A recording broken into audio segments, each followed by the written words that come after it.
Weirdos! Hey, Weirdos! Hello! Welcome to Keep It Weird! Yeah, I was like, wait, this week in Weird? Yeah, we say it later. We made that mistake before. We did that Welcome to Keep It Welcome to Weird! Keep It Weird. Video it's a version. podcast. It's a video. We're on YouTube. It's all the things. Gabby is digging her claws into my lap. That probably looked so weird. Me like grabbing my crotch. Ooh, there's a cat on my lap, I swear. There's a cat here. A gassy cat. Oh my god. Guys, she does not smell good. I don't know what happened to her. We've actually been keeping tracks. They get wet food every morning, and there's about 5 flavors that they like, and they only like one brand, of course. So we've been keeping track. We're like, okay, today she had beef and chicken, and she farted a lot. And it's like, okay, today she had turkey, what gives her and the she gas. didn't. Yeah, so whatever gives her the gas, guess what? You don't get any more. It's out of here. Sorry, Gabbers. It's done. You stink. But we still love you. It's fine. We do still love you. Welcome to our new segment. This week in Weird!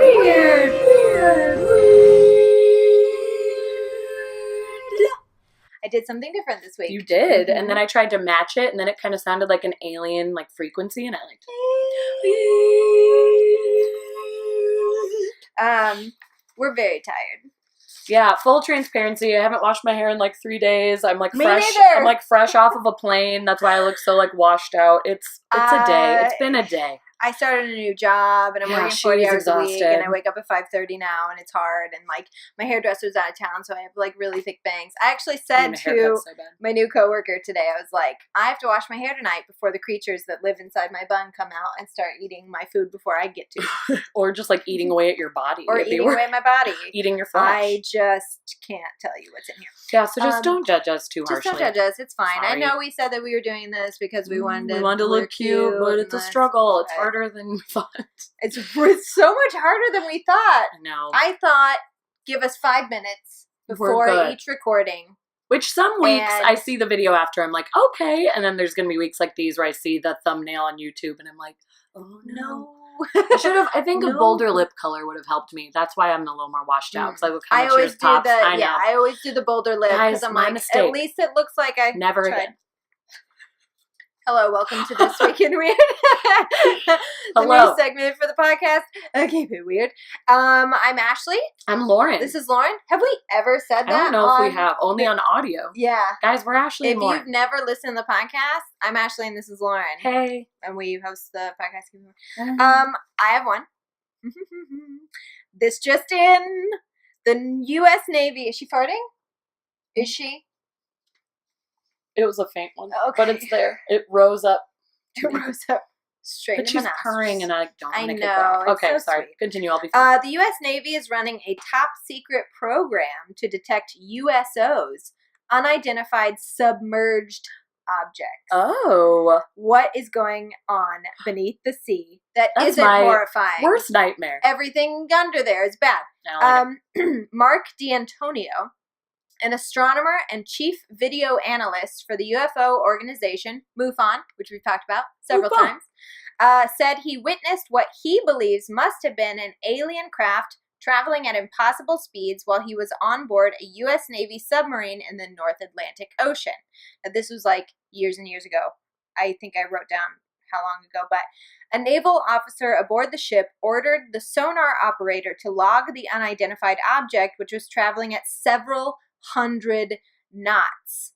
Currently, I didn't know this, most subs and torpedoes can only go up to 50 knots due to the resistance of water. This was going 700? Several hundred. Oh, so hell nah. The Russians do claim to have a torpedo that can go over 200 knots, but the Russians claim a lot of things. So, true. A speed of several... Gabby. Get your butt out of the way. A speed of several hundred knots is impossible for human-built crafts. Uh-oh. Apparently, while aboard the sub, Mark heard the naval officer add the craft to the fast mover program and to log it and dog it, which apparently means log it and then bury it. 4 years after this event, so this was about 4 years ago.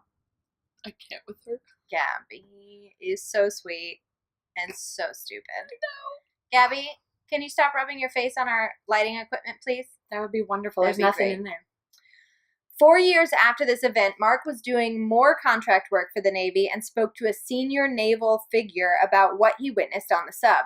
He asked the officer if he could tell him more about the Fast Mover program, and the officer looked at him and said, "Sorry, Mark, I can't talk about that program." Awesome. So he basically confirmed to him that the program exists, but couldn't speak on it further. It's just top secret and probably awful. He also said that USOs are very common, that they even have a program in place to classify and log and determine the speed of them, and that information goes into a vault. Who knew? Who knew? What? USOs. This is kind of fun. Mark is currently working with Douglas Trumbull, who we talked about briefly on last week's episode, the special effects supervisor for Close Encounters of the Third Kind, in hopes to scientifically prove the existence of alien life. The pair have been designing UFO detecting ground units, which they hope to eventually place in countries all over the world. And as for the Fast Mover program, you can find a lot of theories and conspiracies online, but the Navy is keeping their lips sealed on that Under wraps. That is fascinating. I didn't know any of this was going on. The amount of UFOs that we've heard about, I think, wasn't it last week I talked about the couple that saw them over the beach, living in their flat? Yeah. I mean, there are so many sightings each year. It's insane. Yeah, over the ocean. UFOs over the ocean. Very popular. Communicating with something down below. Down below? Are they? Is it a sphere scenario? Oh, guys, is it? Is it though? So are they communicating with the lost city of Atlantis? Which we talked about, like the Bermuda Triangle episode. All the things. Nessie, who could be anything. Love. Titanic. Oh yes. Oh yes. So many things below the surface. Oh my gosh. Well, that's crazy. Yeah, it's nuts.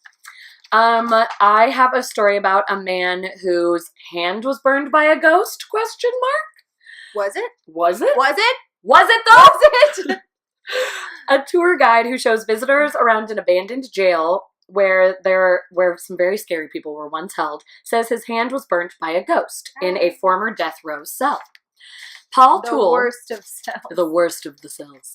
Paul Toole suffered the mysterious injury when he was standing in the room at the discussed prison where a condemned soldier had spent his final few hours. He was telling the story of Private Lee Davis, who was hanged for murder in 1943, when all of a sudden he felt a very sharp pain on his left hand. He then looked down to see what appeared like a cigarette burn on his skin, which had come from out of nowhere, like he was just standing there. Paul, who was 42, said, "It was very bizarre. I looked down and out of nowhere there was a large red mark and I thought, blimey, that looks raw." Blimey! I loved that he said blimey. Where's he from? I know. I think he's English. He better be. Yeah, if he's like from the South and he's like saying blimey. I almost tried to say blimey in a Southern dialect and I was like, nope. Blimey. Well, blimey. Well, blimey. Kind of works. I kind of like it. Kind of. Go on. Blimey, that looks rather raw.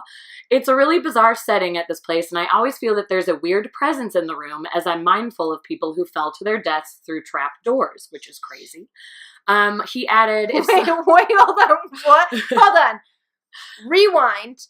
What? I think he's referring to when people were hanged and fell through the door, but he's making it sound like it's a magic trick. Yeah. I agree. That's why I like giggled after I read it, because he's referring to the hangings, but he's like, those trapdoors, those silly trapdoors. No, it's like part of the process. He added, if someone had told me 4 or 5 months ago that something like this would happen, I would have thought that it was rubbish. Again, this terminology. He's Southern. But after this has happened, it has opened my eyes to what is out there, and I'm starting to believe in the paranormal now.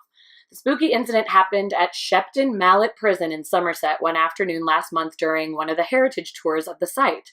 This former Category C prison once housed the Cray twins. This was part of the reason I picked the story, because on our twins episode, I talked about those twins who were like kind of mafia bosses and murdered everyone. Scott from last week and this week, Scott and the Dolls episode actually brought up to me, because he was listening to the twins episode and was texting me, that's the movie with Tom Hardy where he plays both twins. Have you I seen didn't that? know that. I remember hearing about that. I can't remember playing what the it's Cray called. twins? Yeah, he's playing the Cray twins. I didn't know. And Scott was like, did you see the movie? And I was like, I knew it. I knew it when we were talking about it. Sounded familiar. Yeah, so those guys, they like murdered a bunch of people. They were crazy. And so they were held at this prison, which I was like, oh, that's fun. A little crossover.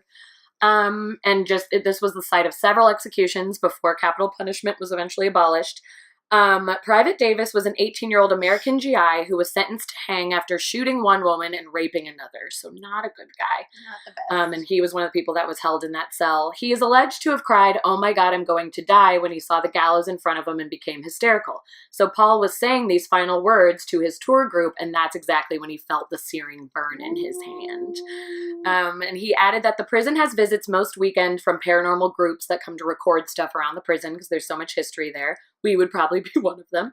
And Paul claims that the weekend after the burn happened, someone came forward and played him the recording, and there's a whisper that sounds exactly like they're saying Paul's name on the recording. It's one of those sounds like it could be something else, but it sounds a lot like they're saying Paul. So anyway. Me oh my. So that's happening. So that's happening in the world. This one, super quick, but I just wanted to bring it up because it's kind of in the vein of what we do.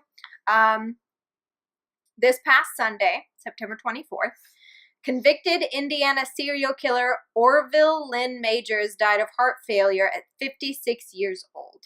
I saw this on Facebook. Yeah, Majors was serving a 360-year sentence on 6 murder convictions. He was a former licensed practical nurse and was found guilty in 1999 of the murder of 6 patients at what used to be Vermilion County Hospital. He would inject the patients with heart-stopping drugs. Even though he was convicted of 6 murders, investigators compiled a list of more than 150 suspicious deaths at the hospital directly involving Majors. You may know him as Indiana's Angel of Death. Mm-hmm. Angel of Death is the term given to nurses who kill, essentially. Which actually, like, there are more than there should be in this world, which is so scary. There goes Gabby. It's actually, I think it's a form of Munchausen by proxy. I think that's what it is. It's, okay. The caregiver who is telling them, like, you're so sick, and they keep making it worse, and then finally they're like, bye. Yeah, and injection. I don't know, Munchausen by proxy is more of the, making them sick so that you can garner the attention and the money and the, Watch Mommy Dead and Dearest to learn more. Watch Mommy Dead and Dearest is fucking insane, y'all. It's on HBO. Yeah, I think the podcast My Favorite Murder did an episode on this guy, and so then the Facebook group of murderinos, as they call themselves, was posting about his death, and everyone was like, freaking out. Yeah, I did see that. So he just died. It's one of those things where you're like, oh, I'm sorry he died. No, sorry. I'm not. I'm not sorry. Not sorry. Sorry, not sorry. Sorry, not sorry, as they say. Okay, I have another one. I'm not quite to derp corner yet. This is still a normal story. So ice fell from the sky in a family's yard in Scotland and is still they are still looking for the reason why. The rock of ice struck the garden of the Hellewell family with a big boom and shook their entire home early, I think this was 2 days ago, early in the morning. The impact caused a crater measuring 4 feet by 3 feet, which is pretty big.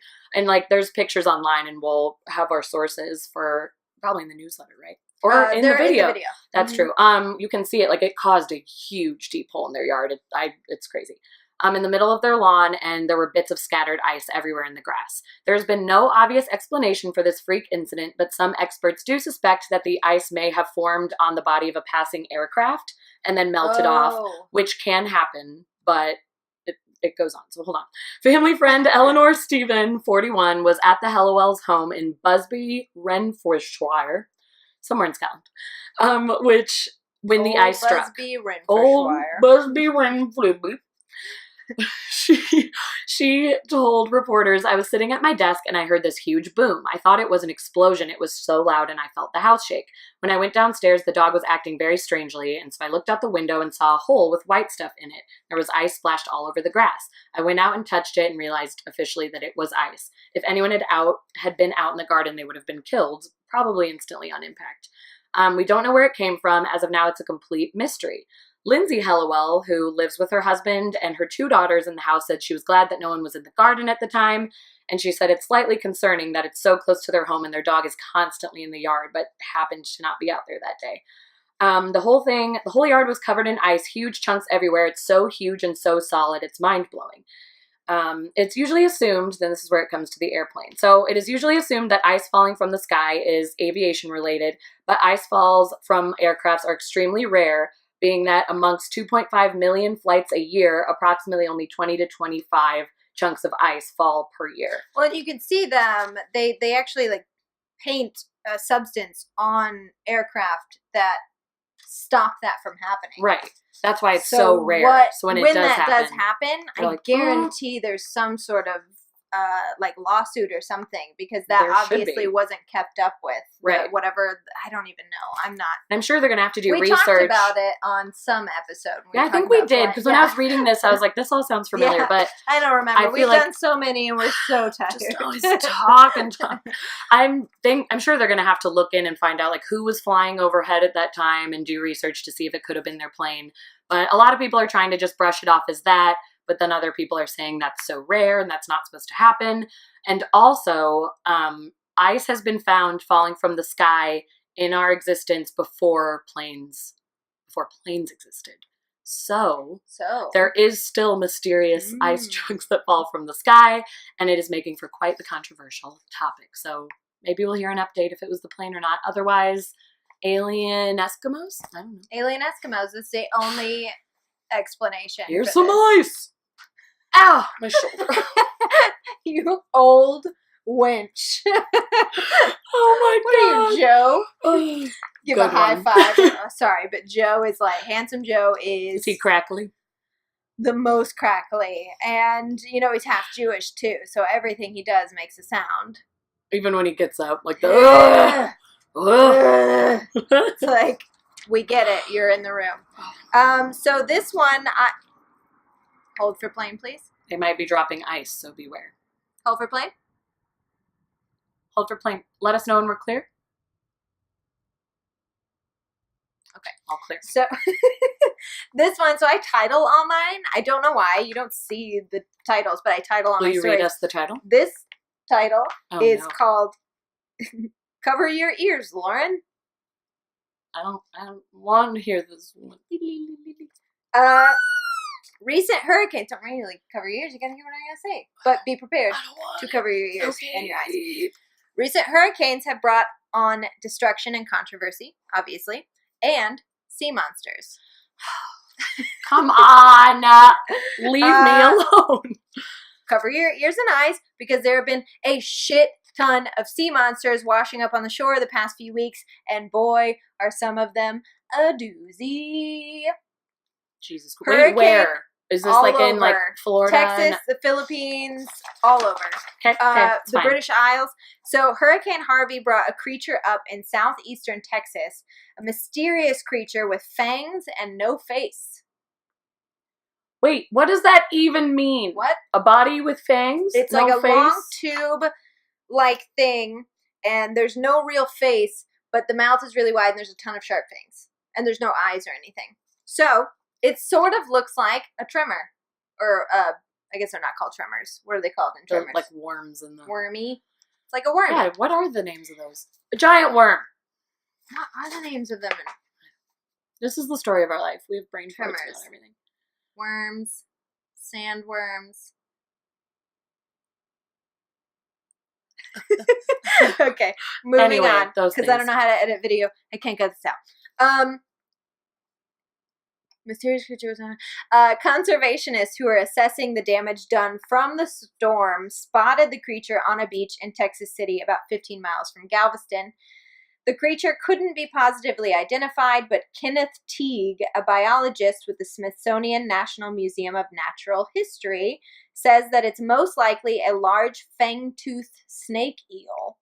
Which sounds even worse than sea monster. That sounds awful. That literally is my nightmare in a sea name. Monster.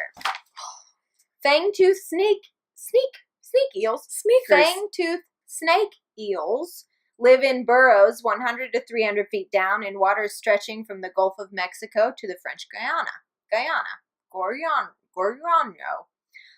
The Philippines got another whopper, too, and this one is 32 feet long. Oh. The creature was...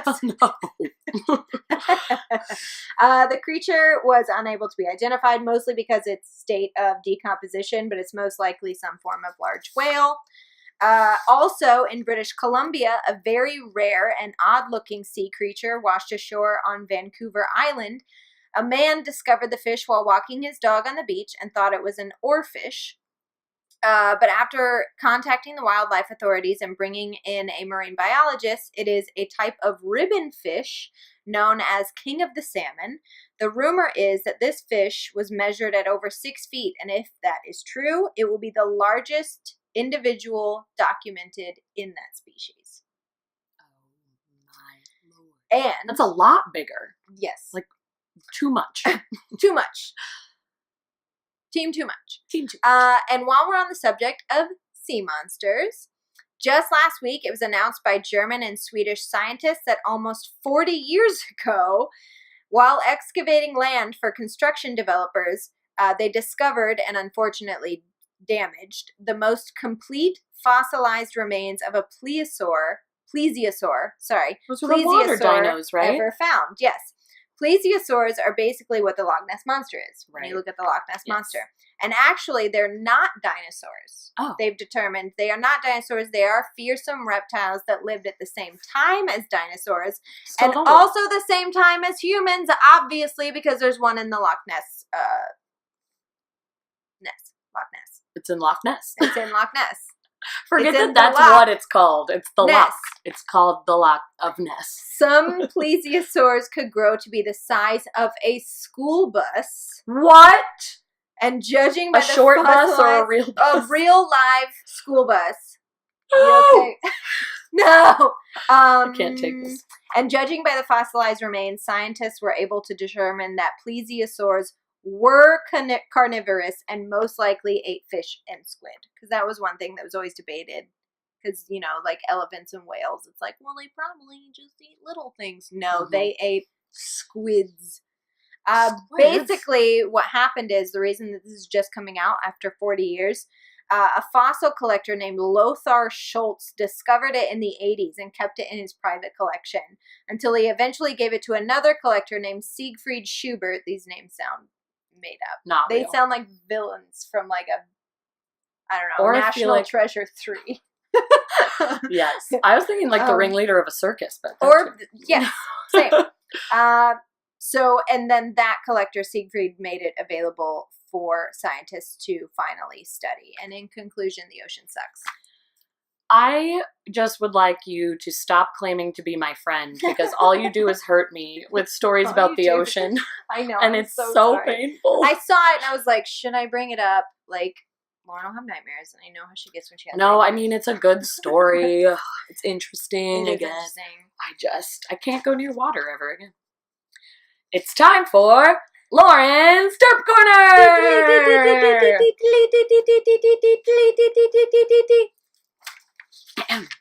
So, we've all heard... Oh.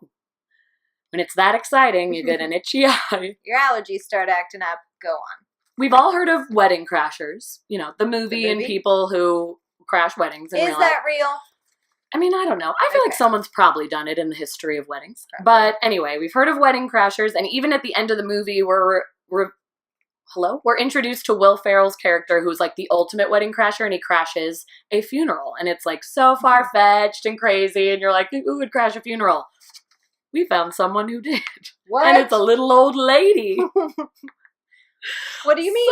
So, Teresa Doyle, age 65, has been joining mourners at almost every funeral at her local church for the last 14 years. She even chats to the grieving family members. And at one recent funeral, she ate almost the entire buffet, and someone described her as eating like there is no tomorrow. But it was revealed. This woman is my hero. It was revealed today that Teresa is known to the local priest. Like, he knows she's doing this.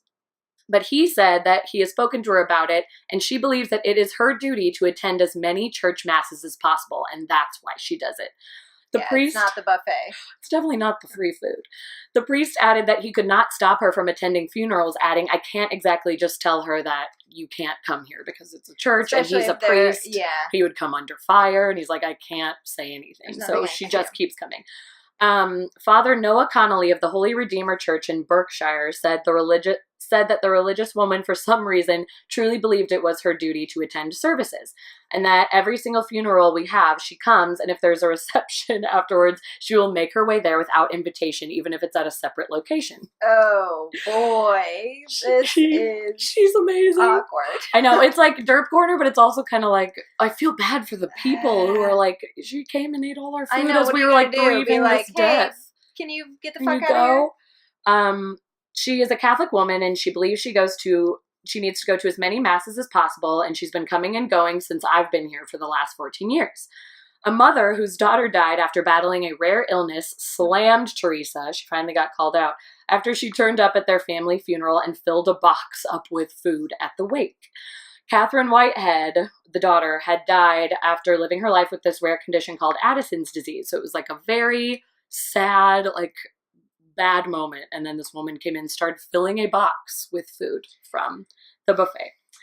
The family had gathered for the funeral, and this unknown woman appeared on her bicycle and began chatting it up with guests at the wake.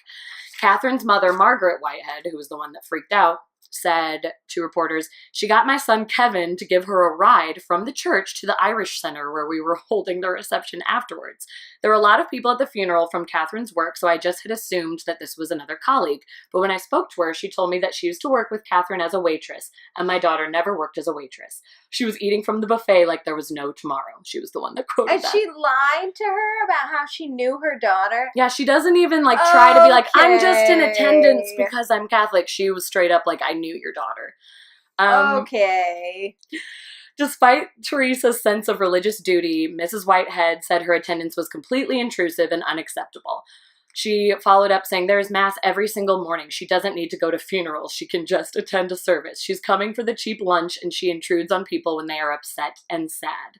Reporters tried to approach Teresa at her home to ask why she goes to strangers' funerals, and Teresa said, that's my business. I have to go. I've got somewhere to be. A funeral?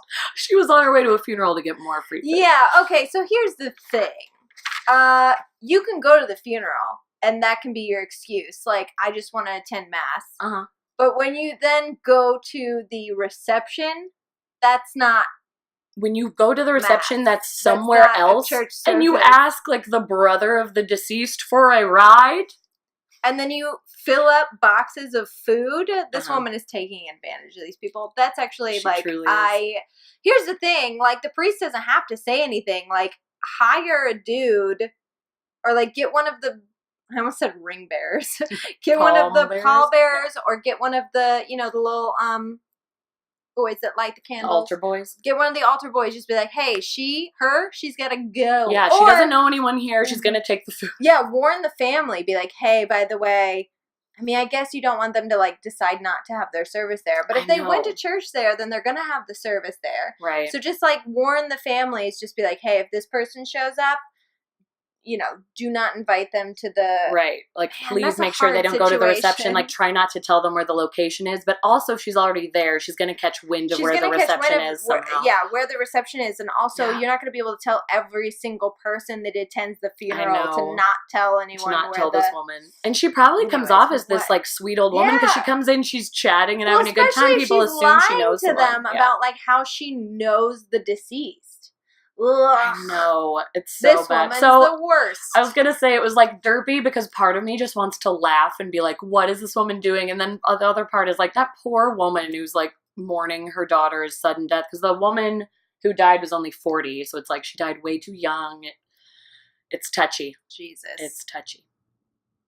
Teresa, funeral crasher. The funeral crasher. Will Get Ferrell a hold of yourself. was modeled after. Meatloaf. That's all the time we have for This Week in Weird. We tried to, like, keep it.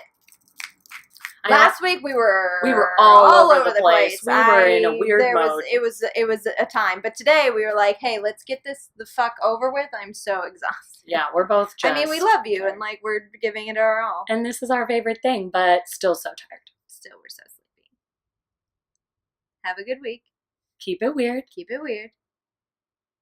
Listen to our episodes. Yep. Listen. Bye. about it. It was too soon. Yeah, Listen. Listen to our episodes. Our second half of Oh for Pete's Sake comes out this week. It is so good. Yes. And today we recorded our Ask a Weirdo, and it is so wonderful. So enjoy. Keep it weird. We love you. We love you. Keep it weird.